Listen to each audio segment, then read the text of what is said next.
Welcome back to Limpy Studio, and today I'm here to talk about When Calls the Heart, Season 13, Episode 4, called Until Proven Guilty.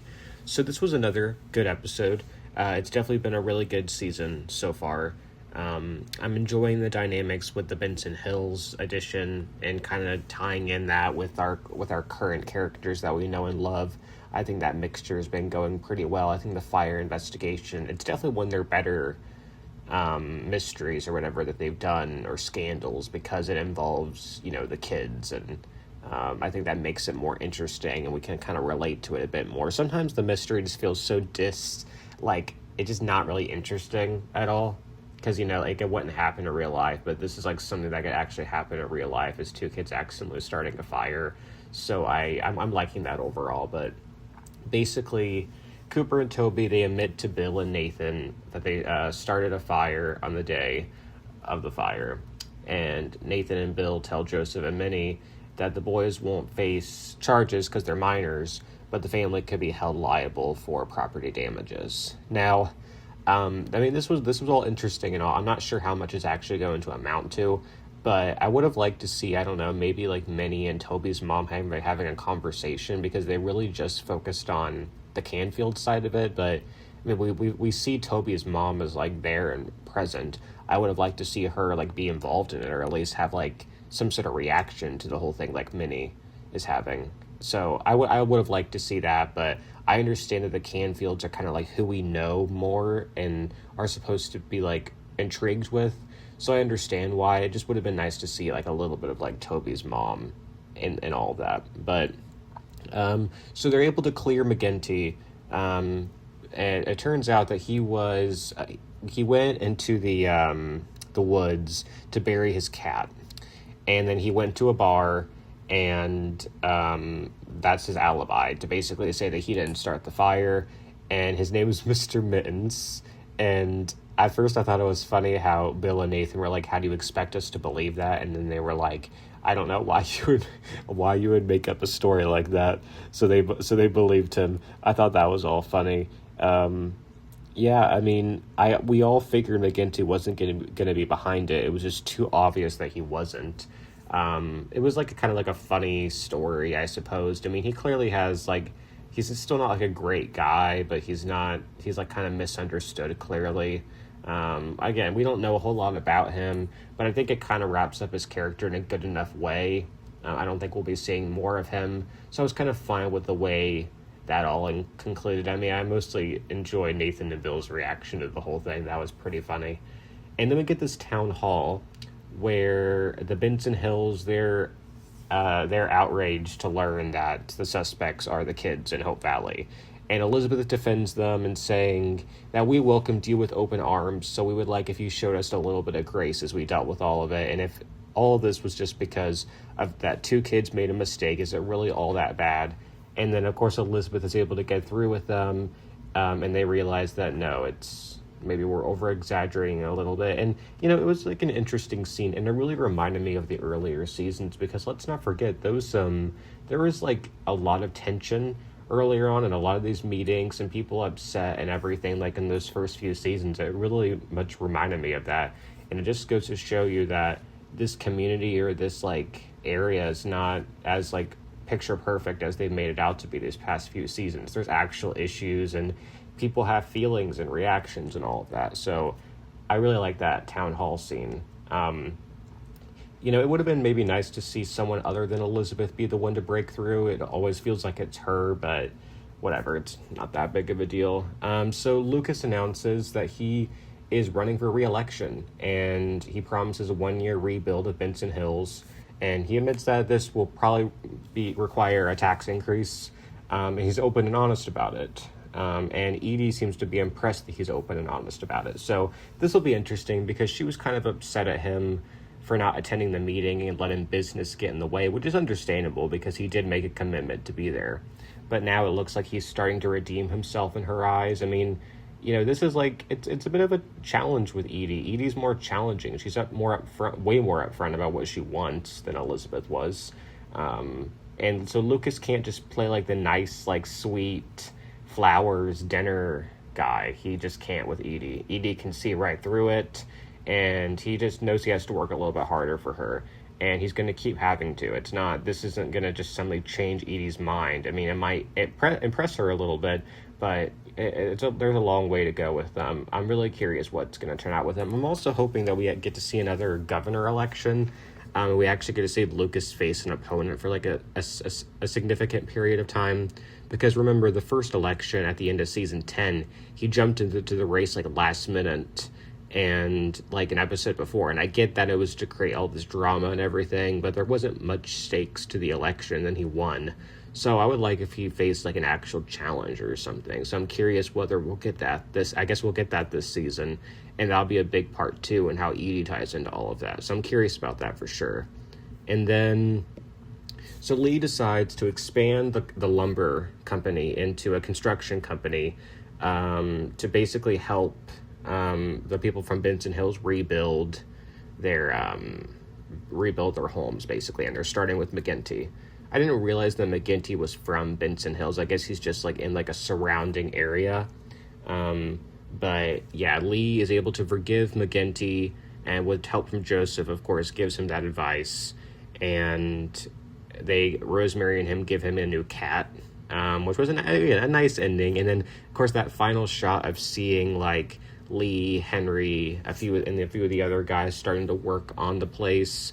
It was a nice ending. It just really, again, showed the community coming together. It's what this show is all about. They could have ended it with an Elizabeth and Nathan kiss. No, they ended it with like this rebuilding, and I really like that, because there is something so powerful about rebuilding when it feels like all hope is lost. And this community has shown time and time again that it is always possible to rebuild and to never give up on that.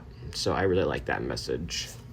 And of course, I'm liking the Gwendolyn starting to come around to Rosemary and Lee. I'm liking that she kind of gave Lee the inspiration, in a sense, to start the construction company. I like that, and I'm really curious what they'll do with her. I mean, assuming her dad eventually makes it through. It's also possible he doesn't, and maybe that sets up a more interesting storyline. Maybe they'll have to keep Gwen.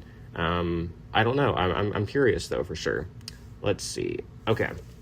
So Allie is planning Oliver's first ever birthday party, because if we remember from last season, he admitted he never had a birthday party.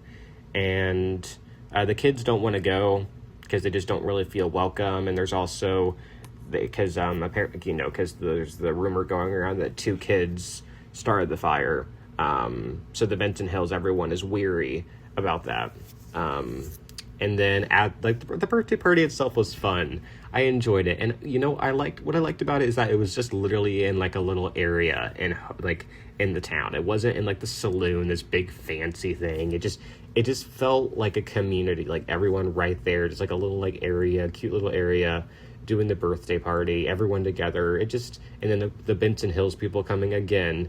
It's just really working so well. And a few seasons ago, they introduced the merger with Hope Valley and Benson Hills, and they didn't really do anything with it in season 12.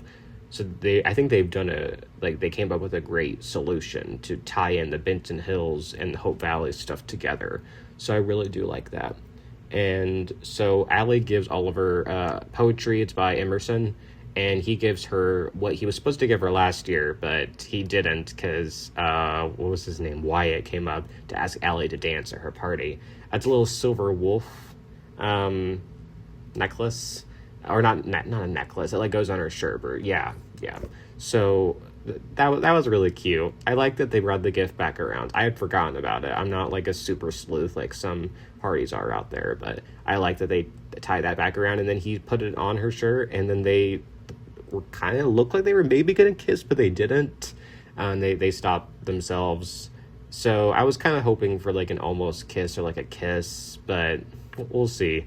They're definitely taking it slow with them. I mean, they're basically the Elizabeth and Nathan, like, young version of them. I mean, there's just like something in those genes, the Grant genes, that is just this very slow energy. I mean, if Oliver was more upfront, they would definitely already be together, but he's definitely more shy, a lot like Nathan in that sense. So we'll see. Allie definitely knows what she wants way more than Elizabeth does, though. Like, adult Elizabeth, like in the past few seasons, Allie's way more confident, which I find funny. So the Allie and Oliver scene was really cute. And, of course, we get to see the Canfield struggling through all of this.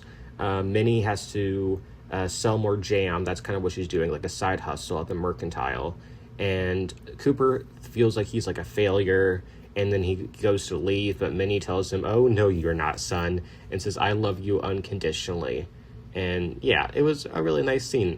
They're doing a lot of good stuff with the Canfields, and I'm curious what else they'll do with them.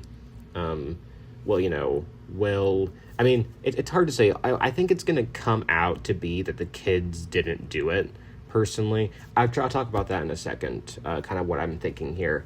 We also have Mike confronting Maisie, because Maisie's kind of, being what we know of her as very brash and closed off and just not very, welcoming presence. And he insists that she show up to Oliver's party to show leadership and unite the communities together, and she does, and everyone follows. So I thought that was really great of her.